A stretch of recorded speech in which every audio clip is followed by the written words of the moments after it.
ಪತ್ನಿಗೆ ವರದಕ್ಷಿಣೆ ಕಿರುಕುಳ ನೀಡಿ ಕೊಲೆ ಮಾಡಿದ ಆರೋಪಿಗೆ ಶಿವಮೊಗ್ಗದ 2ನೇ ಹೆಚ್ಚುವರಿ ಜಿಲ್ಲಾ ಮತ್ತು ಸತ್ರ ನ್ಯಾಯಾಲಯ ಜೀವಾವಧಿ ಶಿಕ್ಷೆ ವಿಧಿಸಿ 1,85,000 ರೂಪಾಯಿ ದಂಡ ವಿಧಿಸಿದೆ.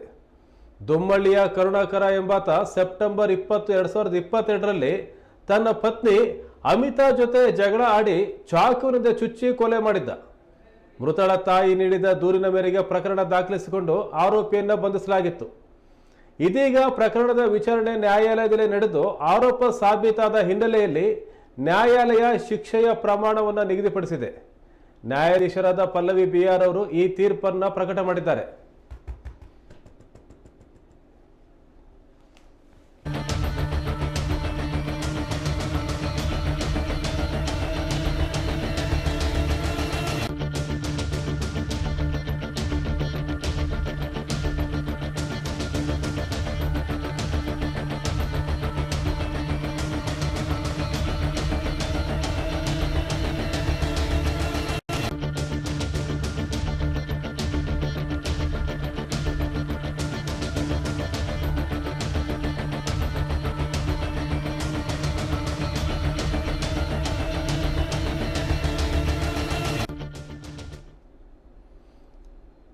ಇದು 2022ರಲ್ಲಿ ನಡೆದಂತಹ ಪ್ರಕರಣ.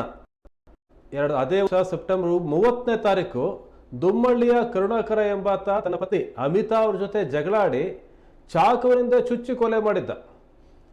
ವರದಕ್ಷಿಣೆ ಕಿರುಕುಳ ನೀಡಿದ್ದ ಅನ್ನುವ ಆರೋಪವೂ ಇತ್ತು. ಈಗ ಈ ಪ್ರಕರಣದ ವಿಚಾರಣೆ ಮುಗಿದಿದೆ. ಆರೋಪ ನ್ಯಾಯಾಲಯದಲ್ಲಿ ಸಾಬೀತಾಗಿದೆ. ಹಾಗಾಗಿ ಈಗ ಶಿವಮೊಗ್ಗದ 2ನೇ ಹೆಚ್ಚುವರಿ ಜಿಲ್ಲಾ ಮತ್ತು ಸತ್ರ ನ್ಯಾಯಾಲಯದ ನ್ಯಾಯಾಧೀಶರಾದಂಥ ಪಲ್ಲವಿ BR ಅವರು ಪ್ರಕರಣದ ವಿಚಾರಣೆ ನಡೆಸಿ ತೀರ್ಪನ್ನು ಪ್ರಕಟ ಮಾಡಿದ್ದಾರೆ. ಆರೋಪಿಗೆ ಈಗ ಜೀವಾವಧಿ ಶಿಕ್ಷೆಯನ್ನು ವಿಧಿಸಲಾಗಿದೆ.